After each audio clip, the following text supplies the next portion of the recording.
Fala galera, tudo bem com vocês? Sejam bem-vindos a mais uma aula aqui na LAC Concursos. Eu sou o professor João Kleber e estarei ministrando a disciplina de Informática Básica. Bom, continuando o nosso módulo de carreiras bancárias, a aula de hoje a gente vai abordar sobre correio eletrônico, algo que é muito cobrado nas carreiras bancárias, até porque, para quem não sabe, né, toda vez que a gente faz uma comunicação, a formalização oficial, né, a forma de você entrar em contato com o cliente é através do e-mail. Então esse é um assunto que vocês precisam ficar muito atento, porque cai bastante para carreiras bancárias. Então, sem mais delongas, vamos entender o que pode ser cobrado, tá?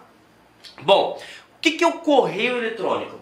O correio eletrônico nada mais é, turma, do que o envio e o recebimento de mensagens eletrônicas. É para que você compreenda de forma mais adequada, né, que você consiga fazer um paralelo, é como se fosse o correio, só que digital. Então você encaminha e você recebe mensagens eletrônicas. Até então sabemos a definição. Só que as bancas, principalmente a Sesgran Rio, que vai ser a banca responsável por fazer o concurso do Banco do Brasil e também da Caixa Econômica Federal, ele cobra muito a questão das características. Então, a primeira característica que você precisa saber: um correio eletrônico, tá? Um serviço, um provedor de e-mail, ele não é em tempo real. Então, o que você precisa ficar atento? Quando o professor João Kleber ele encaminha um e-mail para você, às vezes ele chega rápido e você imagina, supõe que ele é em tempo real, né? Enviou, recebeu. E você precisa ficar atento de uma coisa muito importante. Porque eu tenho a figura do remetente, aquele que envia o e-mail para você, e eu tenho também a figura do destinatário, aquele que recebe o e-mail. E o que acontece? Se eu, professor João Kleber, encaminhei o e-mail para você, eu tenho que estar com conexão com a internet. Claro, lógico, né? Mas se o destinatário, por exemplo, ele não estiver com a internet, esse e-mail fica parado como se fosse num local temporário no servidor de e-mail. Um exemplo, imagine que eu estou encaminhando um e-mail para uma pessoa que possui o Gmail, então fica lá no serviço do Google. Eu estou encaminhando uma pessoa que tem um e-mail Hotmail, fica na Microsoft. Então perceba, encaminhei o e-mail, só que o destinatário, você está sem internet, você não vai receber o e-mail, ele fica parado. Assim que você restaurar a conexão com a internet, ele vai encaminhar para a sua caixa de entrada. Então fiquem atentos. O e-mail não é em tempo real. Eu preciso que tanto o remetente que enviou o e-mail quanto o destinatário tenha acesso à internet. Beleza? Então fiquem atentos com isso. Essa é a primeira característica que você precisa saber. Agora, falando mais de forma técnica, nós temos alguns conceitos que são bem abordados na questão de correio eletrônico. Primeira coisa, multiplataforma. Se você pegar a tradução literal de multi, o que significa multi, turma? Multi são muitas, plataformas são maneiras. Então, hoje, um e-mail, existem várias formas de você acessar. E como seriam essas várias formas de acessar? Independente se você esteja utilizando smartphone, tablet, desktop, ou um notebook, ou até uma Smart TV, você consegue ter acesso. E isso seria o que? Multiplataforma física, independente do equipamento. Outra coisa que é importante também, tá? Quando você utiliza um serviço de e-mail, vamos pegar por exemplo o Google, que é um dos mais conhecidos e um dos mais utilizados. Independente do sistema operacional que você esteja utilizando, você pode estar utilizando, por exemplo, Windows, eu posso estar utilizando o Linux, tá? Eu posso estar utilizando o navegador Opera, eu posso estar utilizando o navegador Google Chrome, eu posso estar utilizando o Microsoft Edge. E aí você pode até me perguntar, mas professor, para que eu preciso saber de tudo isso? É para você associar a ideia que independente do equipamento, da parte física, independente da parte software, da parte lógica ou dos sistemas que você esteja utilizando, um e-mail você vai conseguir ter acesso, lógico, desde que você tenha uma conexão com a internet. Então por isso que nós citamos, né, nós inferimos que um correio eletrônico, tá, ele é um sistema, logicamente, multiplataforma, perfeito? Então, primeira característica aí cobrada para o concurso, a gente acabou de resolver. Outra coisa importante, os serviços de e-mail normalmente são gratuitos. Quando se trata de concurso público, ele cobra sempre dois, né? Ele cobra a questão do Outlook, ele cobra a questão do Hotmail, né, que é vinculada à Microsoft, ou ele pode cobrar o Gmail, que é vinculado ao Google. E aonde que eu quero chegar? Essas duas empresas, que são as mais cobradas em concurso público, eles têm vários tipos de plano. E o primeiro plano é o gratuito, tá? Esse plano gratuito, ele te dá um limite de armazenamento. Então vamos pegar o exemplo, o Google. O Google, você pode ter um Gmail, né? Você pode ter um e-mail vinculado ao Gmail, na qual você pode ter até 15 GB de armazenamento, tá? Lembrando, palavrinha-chave aí, tá? Toda vez que a nomenclatura acabar na palavra byte, significa que nós estamos referindo a armazenamento. Perfeito? Então, o Google, ele tem 15 GB de armazenamento. Só que isso não é padrão para todas as operadoras, tá? Então, se a gente pegar, por exemplo, o Outlook, ele tem 5 GB, tá? E aonde que eu quero chegar? Quando você utiliza um serviço de e-mail, ele tem limitações. Então, se na sua questão, tá, ele inferir que não há limite de armazenamento, é falso. E aí outra coisa importante também que você precisa saber sobre correio eletrônico. Então, eu estou utilizando o Gmail, chegou lá nos 15 GB, lotou a minha caixa de mensagem. Então, o que vai acontecer? Você não consegue nem enviar e nem receber e-mail, tá bom? Ah, mas o fulano acabou de me enviar e-mail. O que acontece? O seu provedor de e-mail, vamos pegar o exemplo como o Google, ele fala o seguinte, ó, você está impossibilitado de receber e enviar mensagens, e aí para isso, ou você exclua os e-mails que você não utilize mais, ou você contrate um plano maior, e logicamente que esse plano que tem maior capacidade de armazenamento, ele é pago, tudo bem? Então, fiquem atentos. Se a sua caixa de e-mail lotar, tem duas opções. Ou você exclui as mensagens que você não utiliza mais ou não tenha tanta relevância, ou você tem que adquirir, tá, um novo plano. Outra coisa que é bem importante, quando você adquire um novo plano, não significa que você vai ter um novo e-mail.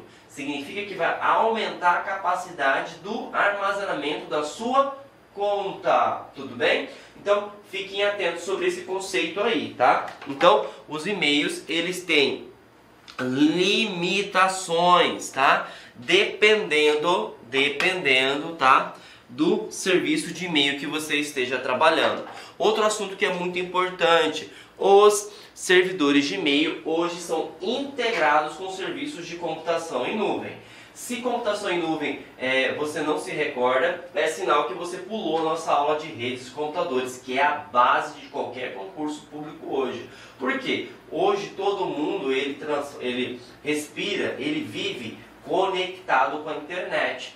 E o que é a computação em nuvem? Computação em nuvem nada mais é do que você armazenar um arquivo, um sistema, um site em um local na qual onde você não se encontra. Traduzindo, você tem uma empresa e essa empresa possui um conjunto de computadores que nós chamamos de data centers, na qual ela é responsável por administrar todos os arquivos da sua empresa. Situação hipotética, você foi lá e perdeu, por exemplo, o notebook, você perdeu o computador na qual você fazia conexão com o serviço de e-mail. Você perdeu todos os seus e-mails? Não. Por quê? Essas informações estão armazenadas na nuvem. E a nuvem possui backup, que é algo também muito importante que a gente fala na aula de redes de computadores, que nada mais é do que cópia de segurança. Então, hoje os serviços de e-mail são integrados com a computação em nuvem. Como pode cair em prova, professor? É o seguinte, quando tu encaminha um e-mail, e aí outra coisa também que é característica, tá? Acho que ele está no próximo slide.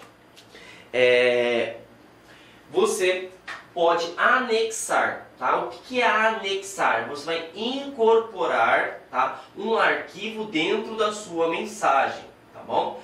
Quando você incorpora um arquivo dentro da sua mensagem, você tem que ficar atento a duas coisas. Primeiro, não é possível inserir qualquer tipo de arquivo, tá? Arquivos que possuem a extensão .exe, que são executáveis, são bloqueados por questões de segurança, porque ele pode instalar algum aplicativo e, consequentemente, os serviços de e-mail para bloquear a disseminação de vírus, ele bloqueia.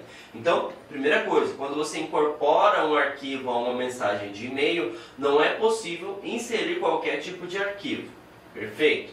Segundo, vamos imaginar que esse arquivo seja um arquivo benéfico. Um exemplo, um relatório em PDF. Quando você faz o upload, né, lembrando que o upload, aula de redes novamente, né, você pega um arquivo que está dentro do seu computador e sobe para a internet, esse arquivo ele precisa obedecer às regras do serviço de e-mail. Vamos pegar como padrão o Gmail. Se passar de 10 MB, ele não manda. Ele fala, olha, esse arquivo aqui é muito grande, eu não consigo encaminhar. Só que, como nós temos o acesso à computação em nuvem, os serviços de e-mail hoje estão inteligentes. E como eles estão integrados com a nuvem, exemplo, se nós temos o Gmail, está integrado com o nosso amigo Google Drive. Se nós temos, por exemplo, o Outlook, está integrado com o OneDrive, por exemplo. Ou o Dropbox. O que acontece, turma? Quando você anexa um arquivo, vamos imaginar que ele tenha 15 MB. Então ele não vai ser possível inserir dentro dessa mensagem. O que o servidor ele já faz? Um exemplo, Gmail. Ele pega este arquivo, faz o upload, só que ele faz o upload na nuvem. E aí você vai encaminhar a mensagem, só que não vai chegar o arquivo para o usuário. Vai chegar um link, lembrando a aula de Word, né? Links são atalhos, né? São como se fosse um link de navegação para você obter acesso à informação, na qual a outra pessoa, o destinatário, vai receber essa informação e aí ele vai clicar no link e vai poder baixar o arquivo. Então, fiquem atentos. A integração da computação em nuvem facilita, né, quando você possui um arquivo que é muito grande. Porque você não consegue, por exemplo, encaminhar via mensagem de e-mail. Então o que tu faz? Você anexa o e-mail, só que ele automaticamente gera, né, o upload para a nuvem. E ele vai encaminhar somente o link para que o usuário que receba a tua mensagem baixe, né? Só que ele, às vezes a pessoa tem pouco conhecimento, né, e nem vai imaginar que aquela mensagem, né, aquele e-mail, ele não está redirecionando para a nuvem, ele imagina que a mensagem está sendo baixada, o arquivo em si está sendo baixado dentro da mensagem de e-mail. Então, fiquem atentos. Se o arquivo for muito grande, qual que é a opção que eu tenho de encaminhar o arquivo para uma outra pessoa? Armazenando na nuvem, tá? E assim, nós pegamos as 3 características de um correio eletrônico. Então, ele é multiplataforma, ele tem a questão de limite, deixa eu até colocar aqui, ele tem a questão de limite, né, dependendo do serviço de e-mail que você esteja trabalhando, e ele também tem a parte de integração com serviços da computação em nuvem, tá? Falei para vocês sobre que ele não é tempo real, então eu preciso que o remetente e o destinatário tenham conexão com a internet, lembrando que dependendo da conexão da internet pode ser mais rápido, também como pode ser mais demorado, beleza? E uma das coisas também que é cobrada sobre carreiras bancárias, eles perguntam se você sabe se aquele e-mail é válido ou não. Então ele te pergunta, turma, como é a composição de um e-mail, que é o que a gente vai ver agora nesse slide, tá?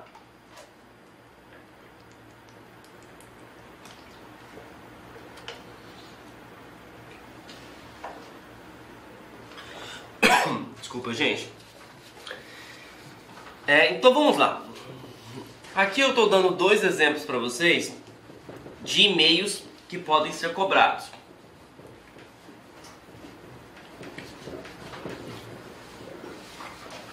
Então o primeiro exercício aqui, nós temos o serviço, né, do Gmail, então é joão@gmail.com. que eu preciso saber, professor? O e-mail, ele tem 3 partes principais. Primeira parte, segunda parte, terceira parte.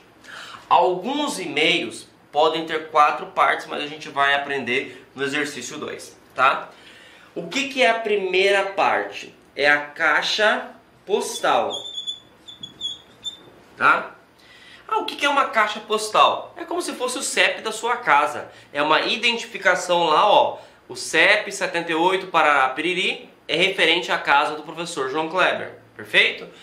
Professor, ficou muito técnico. Então isso aqui, ó, é o nome do seu e-mail.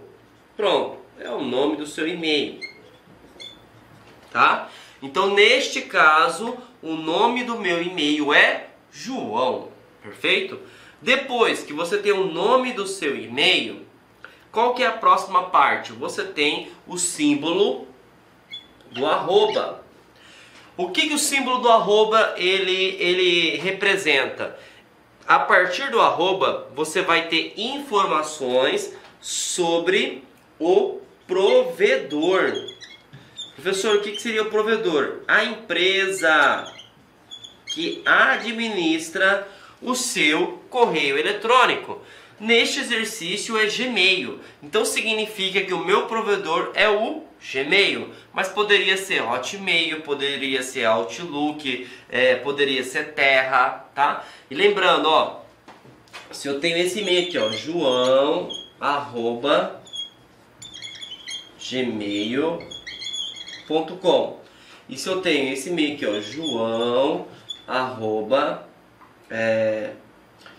hotmail.com. Esses dois e-mails são completamente diferentes. Mas tem o mesmo nome, beleza, mas o serviço ou o provedor de e-mails são diferentes. É como se a gente tivesse a seguinte forma, ó, eu tenho o carro Gol, como eu tenho também a empresa de transporte aéreo Gol. Mas é o mesmo nome. Não, mas os serviços são completamente diferentes. Então, se liga nisso aí, tá? Que esses aqui são e-mails distintos, tá bom? Então, deixa eu apagar aqui pra gente continuar. Então, vimos que a segunda parte é o provedor. Esse provedor é a empresa, tá? Que fornece para você o tipo de e-mail. A terceira parte, tá? Seguida do ponto, ela é representada pelo tipo de empresa. Então aqui, tipo de domínio. Ou tipo do provedor.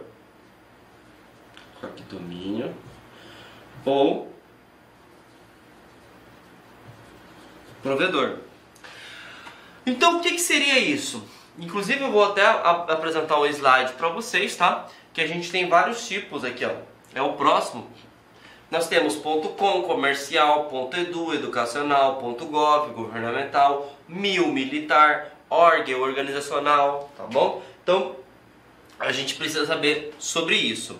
E nesse aqui, acabou a nossa nomenclatura, tá? Então, eu tenho aqui joão@gmail.com. Então, aqui acabou a nossa nomenclatura. E aí, no início, que eu falei sobre a questão de composição, eu tenho o exercício 1 que eu tenho 3 partes e eu tenho o exercício 2 que tem 3 partes. Desculpa, 4 partes. Então eu tenho 1, 2, 3, 4. Qual é a diferença? Toda vez que você bater um olho no e-mail e ver essa composição de 3 partes, significa que nós estamos trabalhando com um e-mail que ele é internacional. Assassinei o português aqui, né? Sidney e Bodão vão ficar com raiva de mim. Internacional. Beleza? Normalmente o e-mail que é do tipo internacional, ele é mais caro, tá? E quando você tem 4 partes, significa que ele possui uma nacionalidade. Então, pegando o mesmo exercício, aqui eu tenho a caixa postal, aqui eu tenho o provedor, tá? Aqui eu tenho o tipo de provedor e 4 eu tenho a nacionalidade, tá? Então, neste caso aqui, ó, a minha nacionalidade é brasileira. Se eu fosse ler a composição desse e-mail, seria da seguinte forma. Como é que é o nome da caixa postal? João. Quem é o provedor de e-mail? Gmail. Qual é o tipo de provedor? Comercial. Ele possui uma nacionalidade? Possui. Qual é? Brasileira. Se tivesse PT, Portugal e assim por diante. Tá? Então, esta é a composição. E aí você precisa saber, tá, turma? Que nós temos e-mails que pode ser internacional, como também a gente pode ter e-mail que seja nacional, tá? Então, falei também sobre a questão de tipo de domínios, agora chegou também a falar sobre as características de protocolos. E aí percebam, tá? Que uma matéria, ela é base para outra. Protocolos a gente viu lá na aula de redes de computadores, né? O que é protocolos?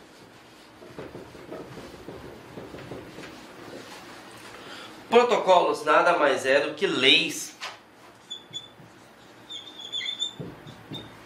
O que são leis? Por exemplo, se eu estou dirigindo o meu carro, eu preciso respeitar as leis de trânsito. Se eu, por exemplo, estou desmatando uma área florestal, eu vou responder pelas leis ambientais. Se eu estou, por exemplo, empregando uma pessoa, eu vou responder pelos direitos trabalhistas. Então percebam, cada área que a gente trabalha tem leis. E quando você fala de computação, cada área ou cada tipo de serviço na qual você está inserido possui um tipo de protocolo. E quando a gente trabalha sobre e-mail, tem 3 protocolos que precisa estar na ponta da língua. E isso aí, gente, não cai em concurso público não, tá? Despenca. A questão de protocolos de envio e recebimento de e-mail está praticamente em todas as áreas. Fiscais, carreiras policiais, carreiras bancárias, precisa saber sim sobre protocolos, tá? E existem 3 que caem no seu concurso. Você tem o SMTP, você possui o POP e você possui o IMAP, tá? O SMTP, ele é o mais simples, tá? Porque o S, você vai lembrar que é send. E o que significa send? Enviar. Então, toda vez que você faz um envio de e-mail, você tem que utilizar o e-mail SMTP. E aí, infelizmente, tá, gente? Você precisa saber a questão de acrônimos, tá? Quando fala sobre redes de computadores, quando fala sobre a questão de e-mail e menciona a palavra protocolo, precisa saber todas as nomenclaturas, perfeito? Então, se eu vou enviar um e-mail, é SMTP. Agora, o que mais cobra em concurso público é a diferença entre o POP e o IMAP. Os 2 protocolos são responsáveis por receber um e-mail. E aí, normalmente a gente é muito mais visual, né, do que textual. Por isso eu coloquei essas 2 imagens para facilitar o entendimento de vocês, tá? Então, deixa eu apagar aqui.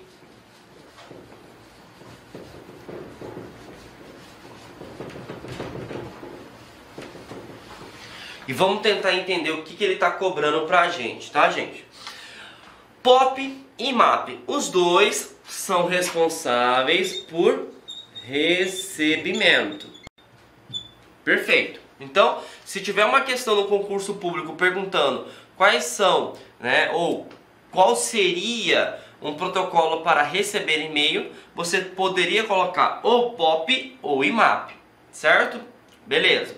Agora, o que eu preciso saber? Um possui uma característica que permanece o arquivo somente em um local. O outro possui uma característica que ele vai criando cópias dos arquivos, né, dos e-mails, em todo e qualquer dispositivo que solicitar acesso à informação. Então, para facilitar teu entendimento, nós vamos apelidar o POP do atalho Ctrl X e nós vamos apelidar o nosso amigo IMAP do Ctrl C. Então, vamos relembrar a aula de Word? Qual é a finalidade do Ctrl X? Aí você pode pensar assim, nossa professor, isso é fácil, é recortar. Mas eu estou te perguntando o conceito que está por trás de recortar, você sabe? Porque é muito fácil falar recortar, mas tem que saber a ideia que está por trás. Recortar, o que ele faz? Ele move, ele transfere você retira do local de origem e passa para o local de destino. Então a palavra-chave é mover, tá? Então você vai pegar aqui, o POP, ele faz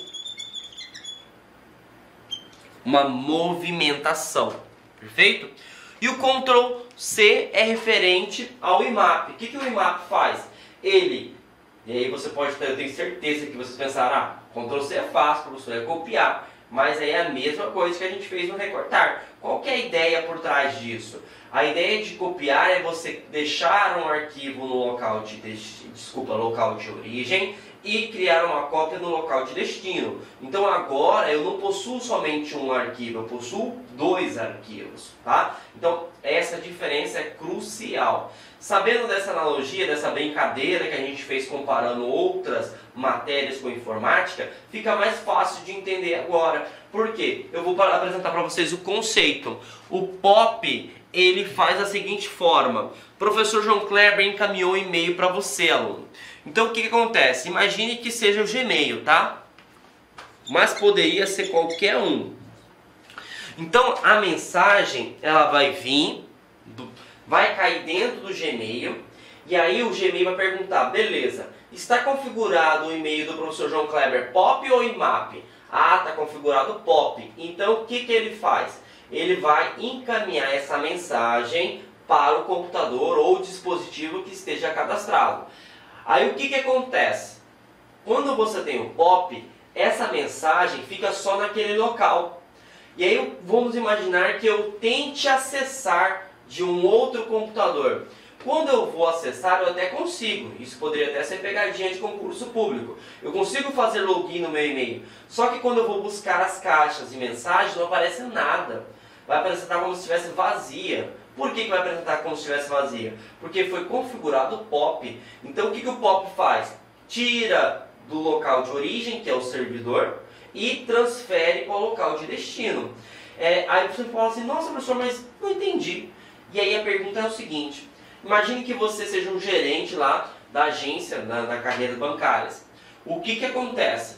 Você precisa ter acesso ao seu e-mail somente no local de trabalho. Lembre-se da aula de segurança da informação. Hoje o maior ativo de uma empresa ou de um órgão público é a informação, turma. Então o que acontece? Você não pode, por exemplo, ter acesso a esse e-mail na sua casa, no seu trabalho, na casa do seu namorado, sua esposa, seu esposo, enfim. Então você só vai conseguir ter acesso àquela informação lá no local de trabalho, na sua agência. Então, por exemplo, se você só consegue ter acesso ao seu e-mail neste local de trabalho, pergunta de prova, que tipo de protocolo foi configurado? E aí você tem que lembrar da aula do professor João Kleber. Só pode ser 2 e-mails, ou é POP ou é IMAP. O POP só armazena ou só, digamos assim, tem acesso em um local. E foi isso que eu acabei de citar, só que agora como forma de exercício. Se eu, professor João Kleber, só consigo ter acesso ao meu e-mail lá na agência, significa que foi configurado um tipo de protocolo chamado POP. Por isso que é a ideia que a gente passou aqui, né? Ctrl X. Ele move somente para um único dispositivo. Lembrando, esse único dispositivo pode ser multiplataforma. Pode ser computador, tablet, que mais? Um smartphone, beleza? Então é isso que vocês precisam ficar cientes. Se o nosso amigo POP ele move, o nosso amigo IMAP ele cria uma cópia, tá? E o que é criar uma cópia? Você deixa um arquivo no local de origem e você deixa um arquivo no local de destino. Perfeito? Então, agora vamos pegar o mesmo exercício. Você encaminhou o e-mail para o professor João Kleber, beleza? E aí, imagine que continua sendo o Google, tá? O Gmail. Então essa mensagem ela chega no provedor do Google e aí o Google vai perguntar, beleza, qual é o protocolo que está configurado na conta do João Kleber? Ah, está configurado o IMAP. Beleza, o IMAP qual que é? Ctrl C.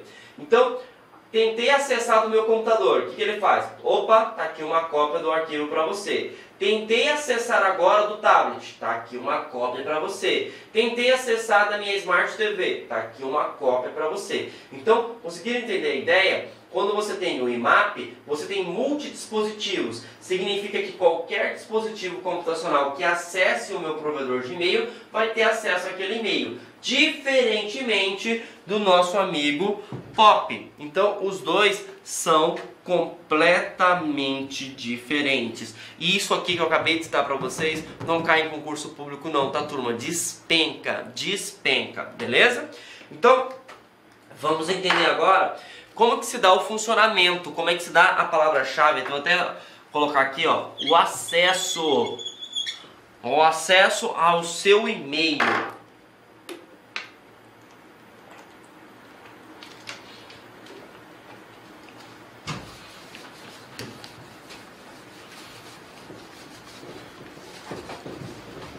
O acesso ao seu e-mail, turma, pode se dar de duas formas. Você pode ter acesso via webmail, ou você pode ter o acesso via cliente de e-mail. Professor, qual que é a diferença dos dois? O webmail, como o próprio nome já fala, web, acesso à internet, e-mail, logicamente, que é o correio eletrônico. Tá? Então o que eu preciso saber? Foca aqui comigo. Eu preciso abrir um navegador. Neste caso aqui eu coloquei o Google Chrome, mas poderia colocar Mozilla Firefox, o Edge, assim por diante. Preciso digitar o meu provedor de e-mail. Neste caso aqui é o Gmail. Ele vai me pedir as minhas credenciais, que seria a caixa postal, seguida do arroba, o tipo de domínio, tá? E se ele for brasileiro, se ele for outra nacionalidade, eu preciso inserir. Então, joão@gmail.com.br, tá? E eu tenho que colocar a minha senha, perfeito? Então, é assim que funciona o web e-mail. Então, eu preciso acessar um navegador para poder utilizar, perfeito? Cliente de e-mail. Você não tem que acessar um navegador. Você vai acessar um app. Para quem não sabe, app é aplicativo ou um sistema, tá? Específico. Tá? Quem são esses aplicativos específicos que caem no concurso público, professor João Kleber? São dois, tá? Ou você acessa o Microsoft Outlook ou você acessa o Mozilla Thunderbird, tá? O que esses caras são? São gerenciadores de correio eletrônico. É como se você tivesse, para quem nunca ouviu falar dessas duas nomenclaturas, você tivesse aquele aplicativo do Gmail no seu celular.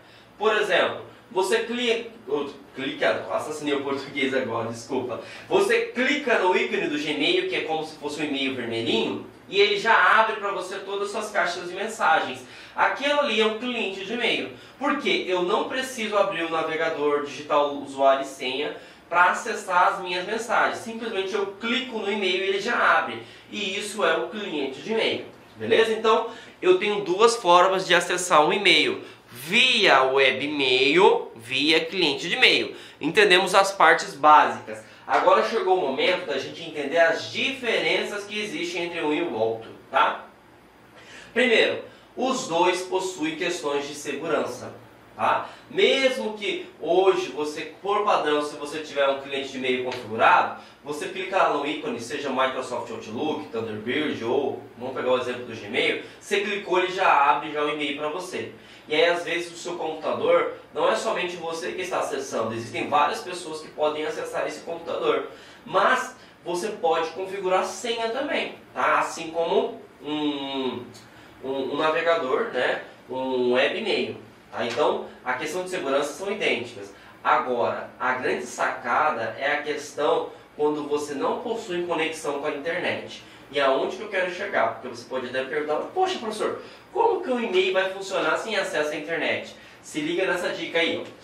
Quando você tem o nosso amigo navegador, então significa que você está utilizando um webmail, eu preciso abrir o navegador, nesse caso aqui é o Google Chrome, e aí para tentar obter acesso aos meus e-mails, correto? Beleza. Imagine que você não tem conexão com a internet. Quando você abrir o navegador, vai apresentar um erro da página 404. A página não pode ser exibida porque não tem conexão com a internet. Tá? Então o que acontece? Eu nem consigo abrir o navegador. Agora, se eu possuo um cliente de e-mail, a coisa muda de figura. Porque quando você tem um cliente de e-mail, os e-mails eles são criados uma cópia dentro daquele dispositivo. Então é local. Diferentemente do webmail, que o webmail você vai acessar o servidor do seu provedor. E aonde que eu quero chegar, turma? Se você tem um cliente de e-mail, criou-se uma cópia. Então, você consegue acessar o aplicativo e aí, pasmem, você tem acesso aos e-mails. Só que os e-mails antigos. Como assim antigos? Até o momento da queda de conexão. Tá? Opa. Conexão. Então na prática funciona da seguinte forma. Eu preciso criar um relatório, tá? E eu recebi as informações ou os dados, por exemplo, do meu gerente na data de ontem. E agora caiu na internet. Se eu estiver utilizando o webmail, lascou, tá? Por quê? Eu não consigo nem conectar no Gmail para obter acesso aos meus dados. Agora, se o meu e-mail estiver configurado no cliente de e-mail, simplesmente eu clico no Outlook ou no Thunderbird, por exemplo, e aí eu vou obter acesso aos meus e-mails. Só que eu tenho acesso a todos os dados, por exemplo, todos os e-mails enviados e recebidos. Vamos pegar como exemplo se caiu a queda de conexão ao meio-dia, tá? Ao meio-dia do dia 5 de setembro. Então até o dia 5 de setembro, ao meio-dia, eu tenho acesso a todos os e-mails.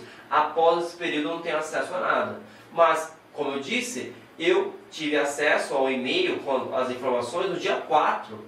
Então é possível que eu consiga ter acesso, né, normalmente esse e-mail. Então isso facilita. E isso pode ser cobrado numa questão de concurso público.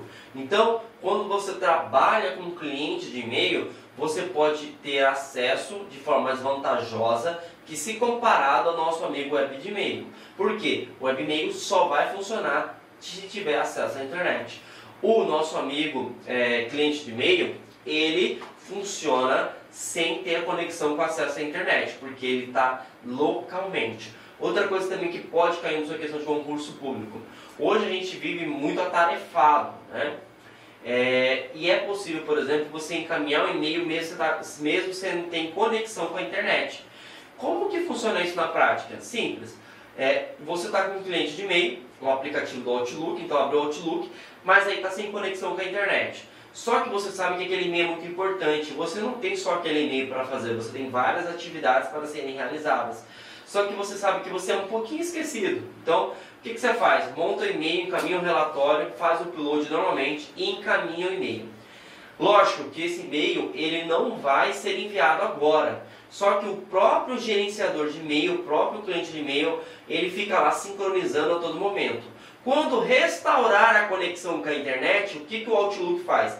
Ele começa a fazer a sincronização e aí a gente viu que tem um e-mail que foi disparado. E a gente vai até ver na próxima parte da aula que tem a caixa de saída, é o local onde ele fica. Voltou à internet, ele pega e encaminha esse e-mail para o destinatário e você já fez a sua atividade. Então eu não preciso, por exemplo, ficar esperando a internet voltar para fazer as minhas atividades. Beleza? Então isso também é outra característica importante quando se fala sobre cliente de e-mail, tá?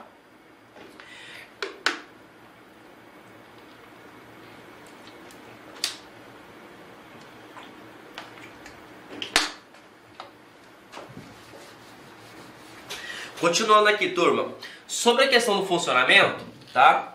Isso foi o que eu acabei de falar para vocês, né? Os e-mails antigos é possível visualizar. Mesmo que você possua, tá, configurado na sua máquina um aplicativo, é possível que você acesse via webmail. Então, se a banca inferir que foi configurado o e-mail para cliente de e-mail, tá, Então agora não é possível mais acessar o webmail, porque eles estão completamente equivocados, tá? Você pode acessar tanto o webmail quanto o cliente e-mail. O que vai determinar se você vai ter acesso às mensagens é o tipo de protocolo que foi configurado. Se foi configurado o protocolo em MAP, você acessa em qualquer dispositivo. Agora, se foi configurado o protocolo POP, somente o dispositivo que foi configurado. Mas o acesso é normal para qualquer tipo, tanto o webmail quanto o cliente de e-mail, perfeito? Então, agora vamos falar sobre as caixas de mensagens, que é algo que é muito cobrado também sobre a questão de concurso público, tá? Nós temos 6, acho que é 6, deixa eu confirmar aqui, são 6, tá? Caixa de entrada, itens enviados, rascunhos, tá? Nós temos também a questão de caixa de saída, nós temos spam e lixeira. Olá, meus amigos, minhas amigas. Inicialmente eu peço licença a vocês, pois interrompi os seus estudos, mas essa videoaula é uma videoaula demonstrativa para você conhecer o nosso curso aqui da LA Concursos.